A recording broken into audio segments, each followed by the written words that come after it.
तीन बहनों की लालची भाभी। करिश्मा, रेशमा और मनीषा तीन बहनें हैं। उनका एक भाई भी है, मयंक। मयंक अपनी बहनों को बहुत प्यार करता है, लेकिन मयंक की पत्नी सविता इस मामले में मयंक से बिल्कुल ही अलग है।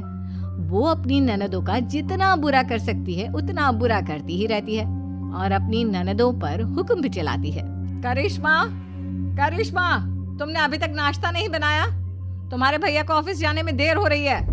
हाँ भाभी, बस अभी बनाती हूँ। करिश्मा, तुम ये ढीलापन छोड़ दो। कल को पराये घर जाना है। वहाँ अगर तुम इस तरह से काम करोगी तो लोग क्या कहेंगे कि माँ ने और भाभी ने कुछ सिखाया नहीं। और तुम्हारी दोनों बहनें कहाँ हैं? रेशमा मार्केट गई है और मनीषा सो रही है। क्या? सुबह के 8 बज रहे हैं और ये महारानी अभी भी सो रही है? ये कहते हुए सविता अपनी सास दुर्गा देवी के पास जाती है। माँ जी, देख रही हो अपनी बेटियों के तौर तरीके? क्या हुआ बहू, सुबह सुबह क्या कर दिया मेरी बेटियों ने?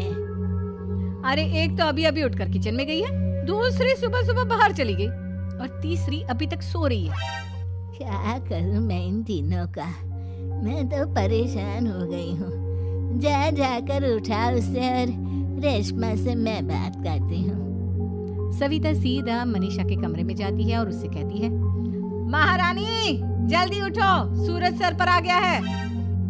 भाभी थोड़ी देर और सोने दो ना, मैं रात को लेट सोई थी। वो क्या है ना, यूनिट टेस्ट चल रहे हैं। शराफत से उठती है या नहीं, या फिर पानी की भरी बाल्टी डालूं तेरे ऊपर? नहीं भाभी, मुझे बिस्तर में नहीं नहाना, उठती हूँ मैं। मनीषा जल्दी से उठकर बाथरूम में चली जाती है। सभी आराम से बैठकर नाश्ता कर रहे होते कि तभी रेशमा बाजार से हाथ में सामान लिए आ जाती है। रेशमा को देखते ही सविता उस पर बरस पड़ती है। लो, आ गई महारानी। ऐसा भी क्या सामान लाना था जो सुबह आंख मलते ही बाजार की तरफ रवाना हो गई? भाभी, कल आप ही तो चीख रही थी कि घर का सारा सामान मुझे ही लाना पड़ता है, घर में किसी को भी किसी काम से कोई लेना देना नहीं है। अब मैं बाजार जाकर सामान ले आई तो आपको इस बात से भी तकलीफ हो रही है? देख रही हो माँ जी, अपनी बेटी की जुबान कैंची से भी तेज चलती है। और मयंक, आप तो कुछ कहेंगे नहीं अपनी लाडली बहन को? रेशमा, अपनी भाभी से ऐसे बात नहीं करते। चलो माफी मांगो। भैया, मैं क्यों माफी मांगू? आप भाभी से बोलिए ना कि हम पर कम हुक्म चलाया करे। हम इस घर की बेटियां हैं और आपकी पत्नी की ननद है, नौकरानी नहीं। लो कर लो बात। इनकी भलाई के लिए कुछ भी बोलो तो इन्हें बुरा लग जाता है। इस घर में यही इज्जत है मेरी।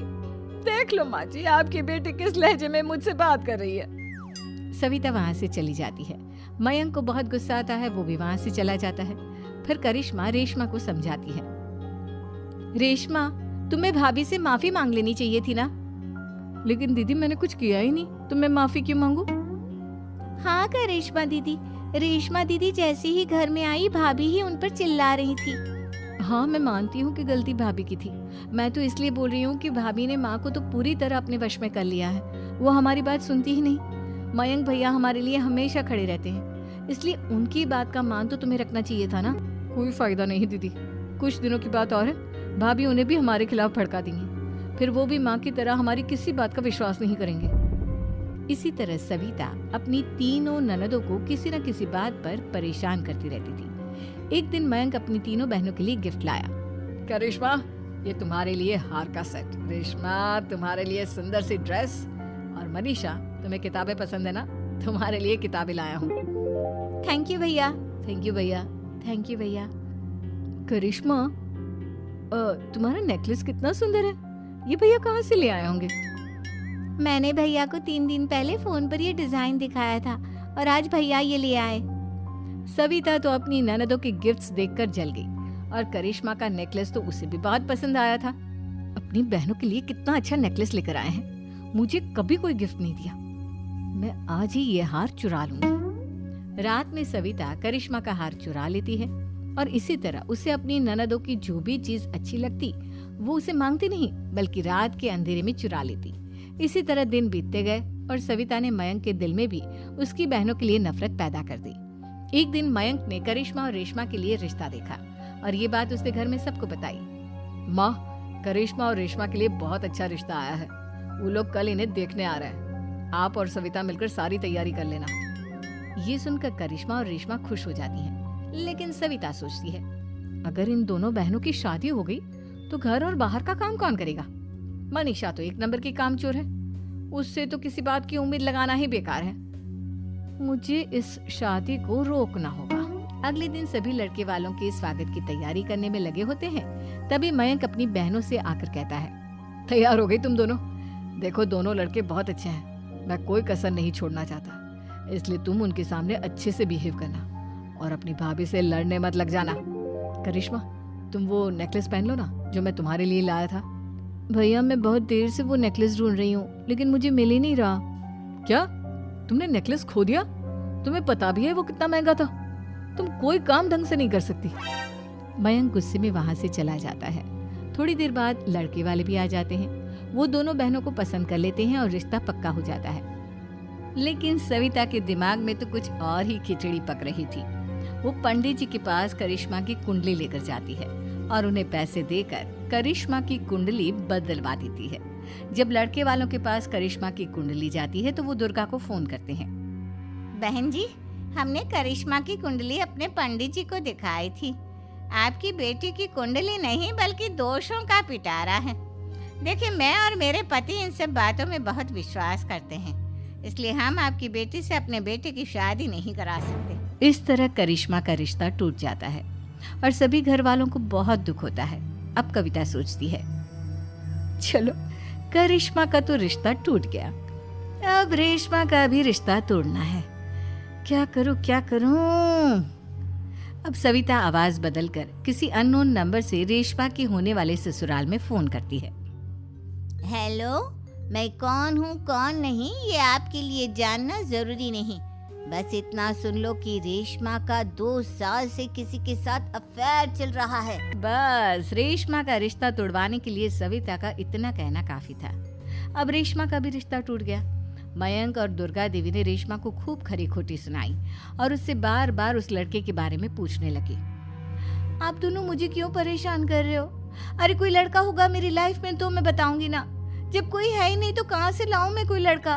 तो तेरे होने वाले ससुराल वालों को फोन किसने किया था? माँ मैं नहीं जानती किसने फोन किया था, मैं सच कह रही हूँ। मैं तो पहले ही कह रही थी इसकी लगाम खींच कर रखो, लेकिन मेरी सुनता ही कौन है। आप चुप रहिए भाभी, ये सब आपका ही किया धरा है। अब तीनों बहनों को विश्वास हो जाता है कि ये सब उनकी भाभी ही कर रही है। तीनों बहनें अपनी भाभी को सबक सिखाने के लिए एक वकील कर लेती है और घर में हिस्सा मांगना। देखो भैया, माँ बाप की जायदाद में जितना बेटों का हक होता है उतना ही बेटियों का, इसलिए इस घर के 4 हिस्से होंगे और हमें अपना हिस्सा चाहिए। मैंने तुम्हारे लिए क्या क्या नहीं किया और तुम इस घर में हिस्सा मांग रही हो? भैया, आप और माँ हम बहनों की कोई बात नहीं सुनते हो और भाभी हमारी शादी नहीं होने देगी क्योंकि उन्हें लगता है कि आप हमारी शादी में ज्यादा पैसा लगाओगे और उन्हें हम जैसी फ्री की नौकरानी कहाँ मिलेगी।